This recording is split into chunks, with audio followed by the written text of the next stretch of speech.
Kamu seneng banget sih setelah datang di dalam debat ketiga kemarin tuh di Jakarta? Biasa aja ya.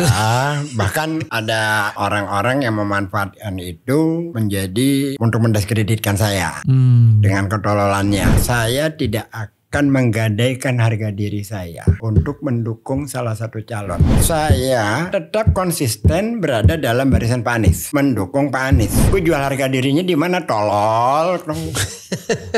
Goblok banget sih lu pada itu loh. Jadi kalau lu mau coba-coba mendiskreditkan gue, udahlah, lu nggak menang lawan gue, tolol.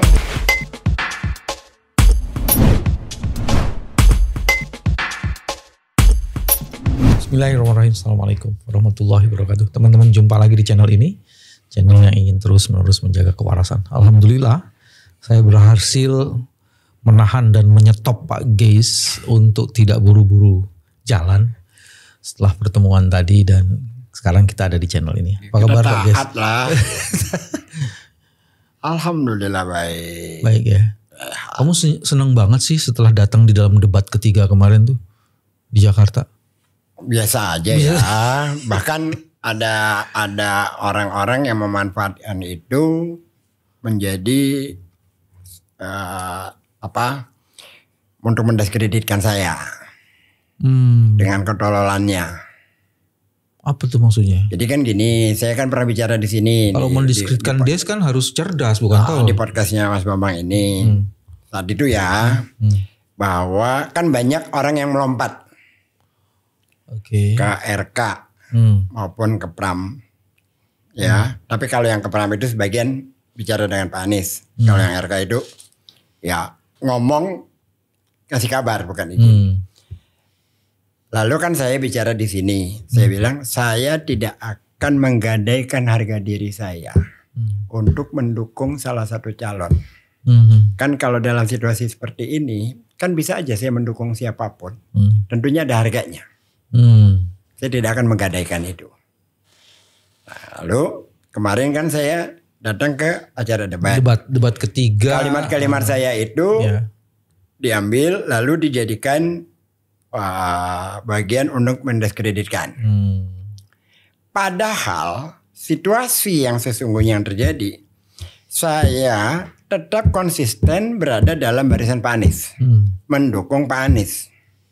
Kehadiran saya ke acara debat atas arahan Pak Anies.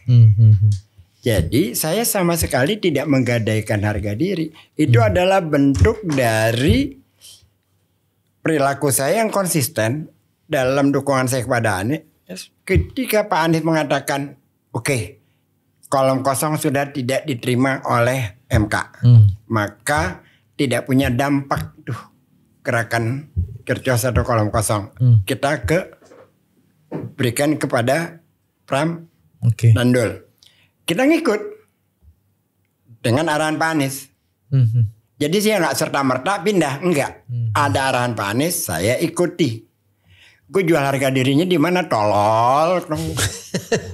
Goblok banget sih lu pada itu loh. Kan ada proses waktu, ada sebagainya yang kita berada dalam barisan dan saya taat dalam barisan. Jadi kalau lo mau coba-coba mendiskreditkan gue, udahlah, lo nggak menang lawan gue, tolol. Tapi kalau Pak Jokowi itu jelas-jelas dukung tuh ya.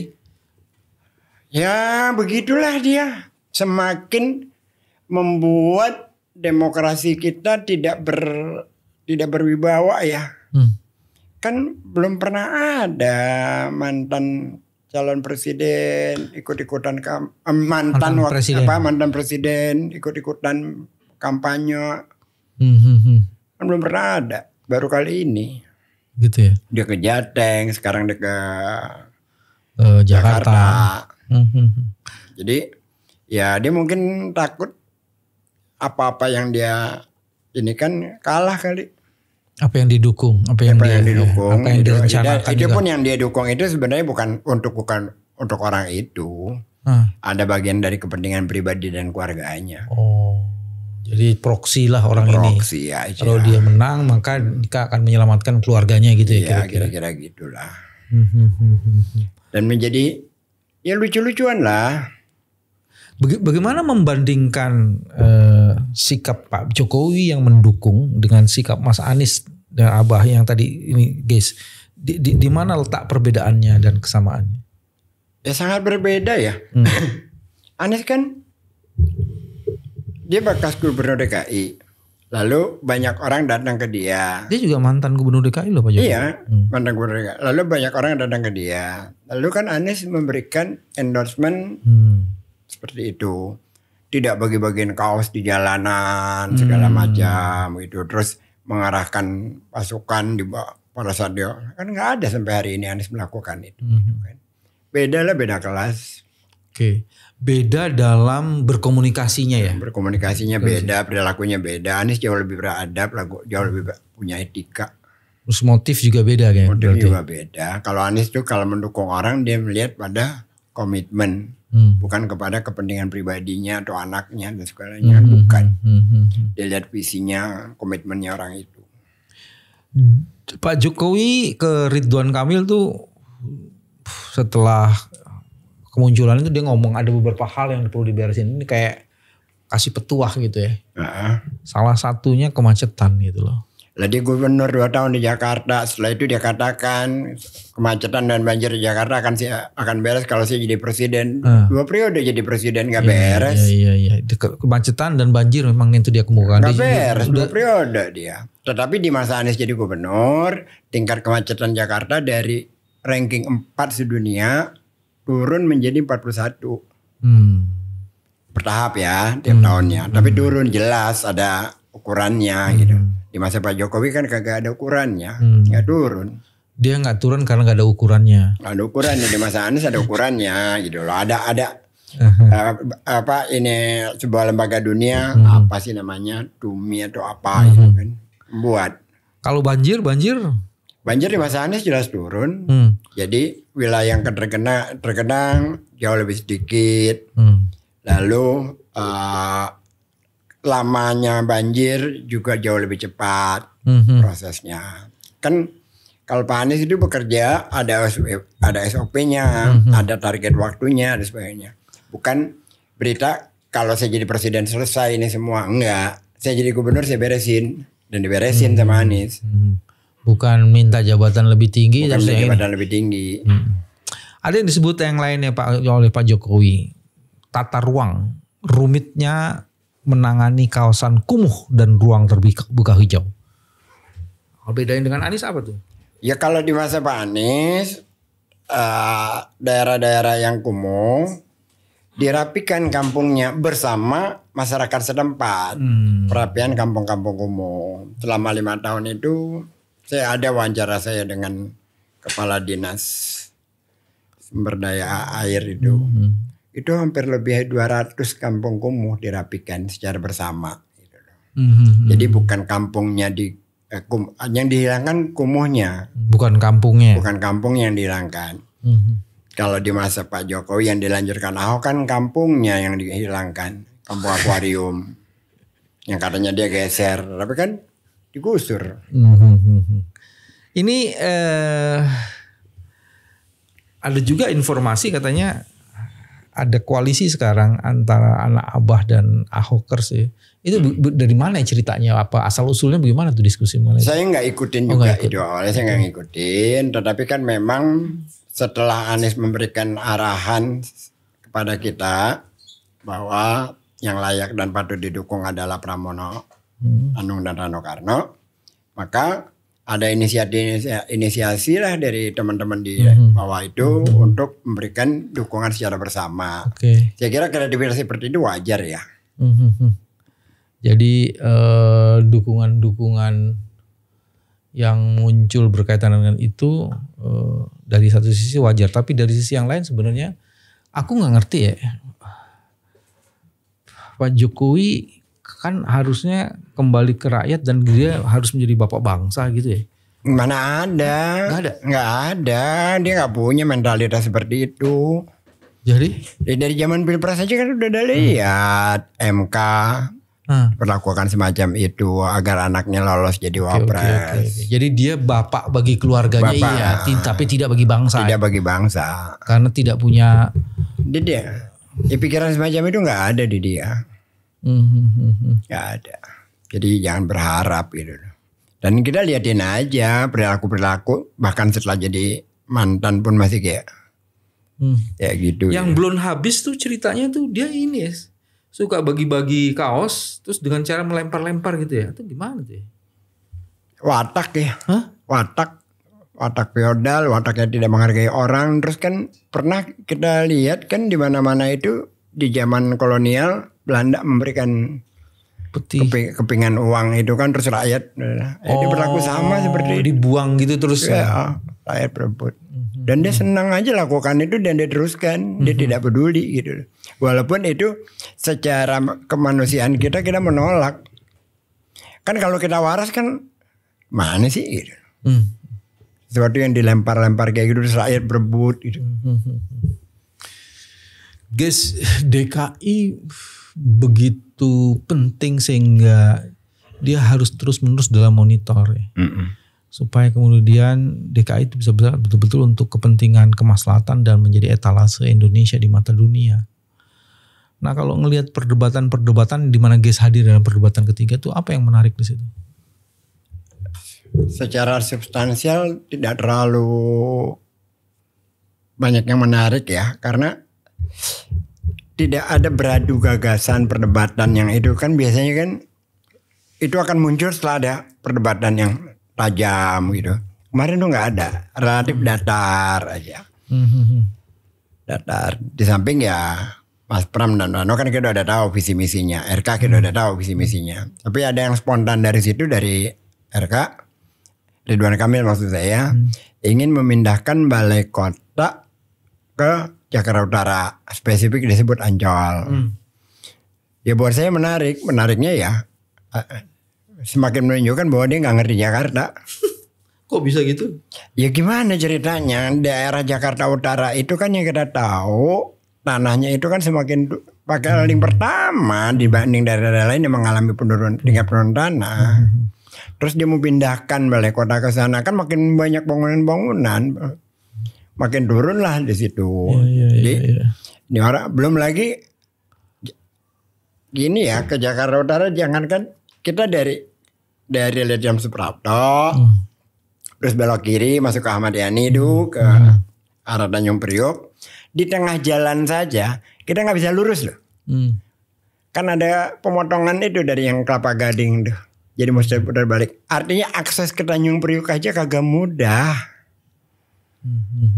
Aksesnya itu. Terus ada orang dari mana tahu dari Jawa Barat lah pindah kemari terus ngomong makan pindahkan. Lu kagak paham ya. Tapi yang menarik sebenarnya saya nggak tahu. Kesan saya ketika melihat Mas Anies untuk sampai pada putusan itu ada proses ya. Panjang. Ada proses panjang dan bahkan bukan hanya proses yang panjang, dia mencoba melakukan kajian, bertanya sama orang dan cukup banyak orang yang ditanya untuk itu sebelum sampai pada putusan gitu. Kalau yang kemarin tuh ngelihat Pak Jokowi datang ke sini kan pertama memang lihat Pak Prabowo lagi ada di luar negeri. Iya. Jadi dia kepengen mungkin bantuin Pak Gibran kali ya atau gimana, aku nggak ngerti. Iya kan dia kan gini ya, ini simbiosis mutualisme aja. Ridwan Kamil bertugas terlibat dalam operasi jahat penjagalan Anies. Kan tanggal 19 Oktober kan fakta sejarah yang tidak bisa kita pungkiri kan. Lalu tiba-tiba keluar putusan MK. Karena ada putusan MK yang kemudian juga itu mau dirubah lewat RUU Pilkada DKI. Yang akhirnya masyarakat bereaksi keras. Lalu akhirnya adalah PDIP bisa mencalonkan. Tadinya kan Ridwan Kamil itu calon tunggal lawan kota kosong atau lawan independen yang terpaksa diloloskan hanya untuk dia aja. Karena kan awalnya nggak lolos verifikasi gitu kan. Nah ternyata semakin hari ini makin berimbang, bahkan secara survei menguat nih pasangan yang lain. Nah dia curhat lah ke Prabowo juga ke Pak Jokowi. RK nih? Ya ke Solo. Nah di samping itu tiba-tiba Pramono datang ke Anies bersama Rano Karno. Lah Jokowi kan kagak mau siapapun itu yang ada Anies di situ ya harus dikalahkan gitu loh. Jadi sekalian aja karena kok Ridwan Kamilnya juga sudah kepayahan di Jakarta, butuh bantuan. Nah Jokowi datanglah memberikan dukungan. Yes. Kalau dengar cerita Ges berarti setelah Pramono Bang Dul datang ketemu Anies dan ada komitmen Anies untuk mendukung, maka itu yang menjadi salah satu penyebab utama Jokowi datang ke sini. Iya, sebelum semakin membesar dukungan terhadap Pramono dan Bang Dul yang efek dari dukungan support dari Pak Anies ke mereka itu loh. Oke, jadi kayak gitu kalau mendapat kesan gitu seolah-olah memang yang keberatan itu lebih banyak Pak itu ya, Pak Mulyono ini ya, ketimbang Pak Prabowo-nya sendiri sih. Kelihatannya begitu. Jangan-jangan saya lagi menduga-duga jangan-jangan kepentingannya memang kepentingannya Gibran. Kayaknya begitu gitu. Lagi pula apa sih urusannya dia dengan Ridwan Kamil seharusnya gitu. Dia bukan Golkar, bukan Gerindra, bahkan latar belakangnya partainya PDIP. Kok sampai kayak gitu-gitu amat itu kan. Oke guys, saya mau masuk di debat. Debat kemarin, di debat pilkada ketiga gubernur DKI. Apa yang paling menarik kan guys datang ke situ tuh. Apa yang menarik impresi, apa yang menarik di situ dalam debat itu? Ketika ada pertanyaan ya dari si Dharma Pangarekun ya. Tentang teras Ciamplas. Teras Ciamplas. Okay. Lalu dijawab oleh Ridwan Kamil bahwa itu terjadi, itu kan proyek gagal kan, karena tidak diteruskan oleh penggantinya gitu loh. Lah pada saat itu terjadi, dia kan gubernur, yang pengganti dia sebelumnya kan wali kota. Seharusnya dia punya kemampuan dong melakukan kolaborasi terhadap apa-apa yang sudah dilakukan bersama wali kota di Bandung itu. Yang jadi menariknya, yang sebenarnya tidak menarik, itu orang punya ini untuk defensif sambil menyalahkan orang lain. Dia tidak ingin dikatakan bahwa itu gagal apa segala macam, jadi menyalahin ke orang lain. Nah nanti dia kalau dia kepilih jadi gubernur Jakarta, pasti tuh kalau ada masalah yang ke belakang tuh yang disalahin. Udah pasti dulu udah datanya. Nah yang kedua, ada pertanyaan dari wartawan ke Mas Pram, dari pertanyaan Kompas. Mas Pram sepertinya gaya bicaranya sudah seperti Anies. Oh gitu? Iya. Yang bilang gitu siapa? Wartawan pertanyaan. Saya agak ketawa gitu. Kan saya di belakangnya gitu kan. Karena Mas Pram kemarin memang bicaranya agak teknokratik ya. Oh, gaya bicara apa konten isinya itu? Aksentuasinya. Tapi dari debat itu yang isu apa yang paling menarik dan gak banyak datar, gak banyak datar saja, datar sekali, sangat datar.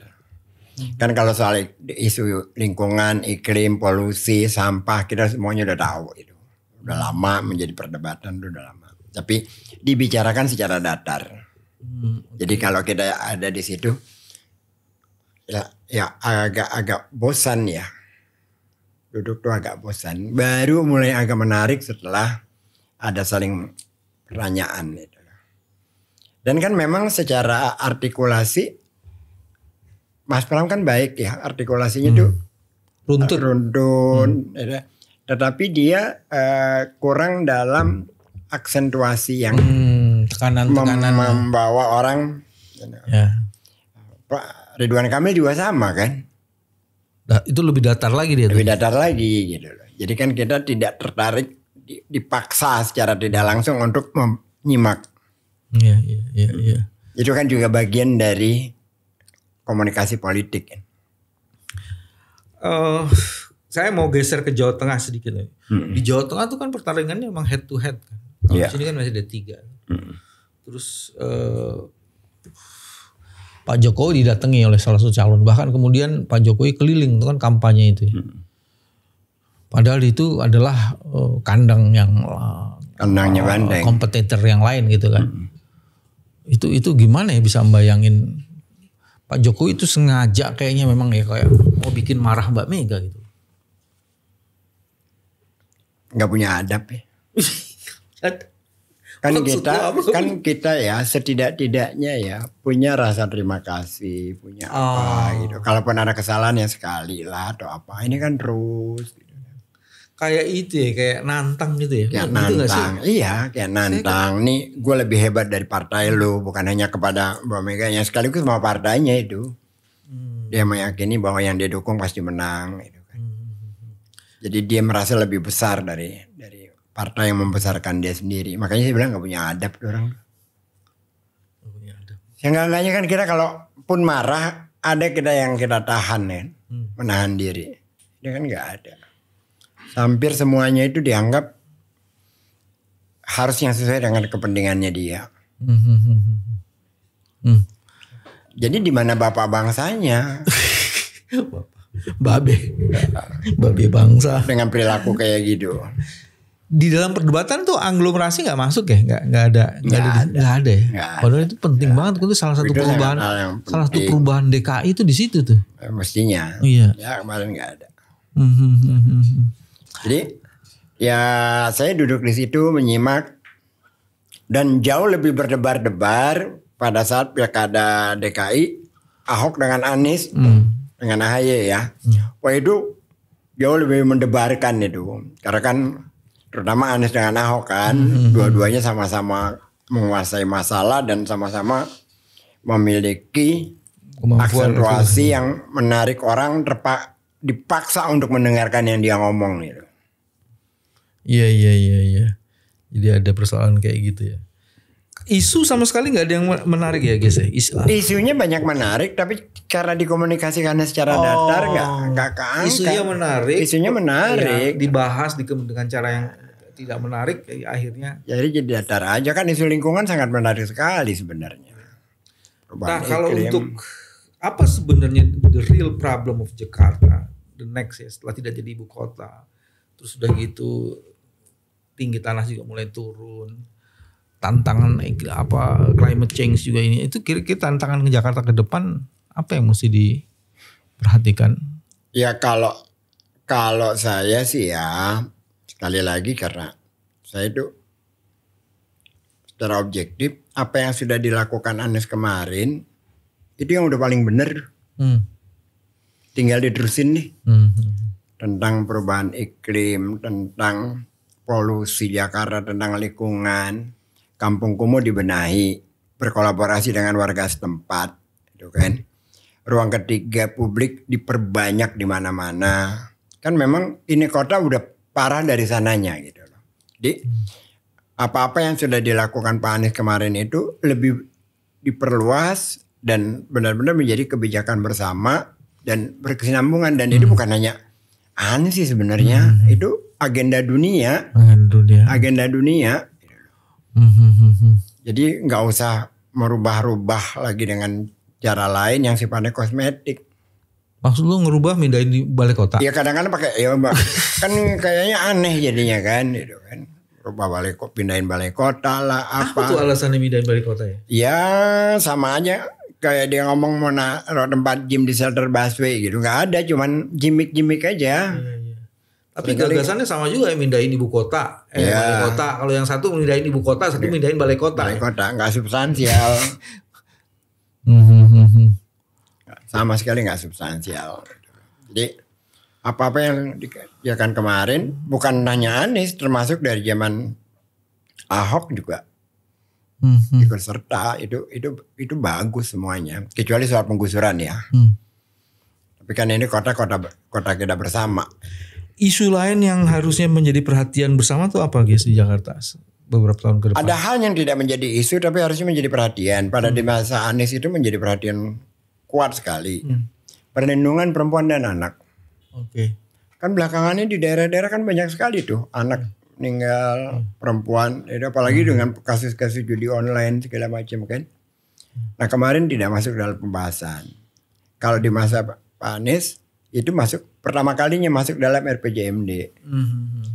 Jadi kita itu berkutat kepada isu seksi tapi tidak substansial. Macet, banjir di situ aja. Seksi tapi tidak substansial. Tidak substansial. Kan kalau macet itu yang ngalamin itu orang-orang kelas menengah.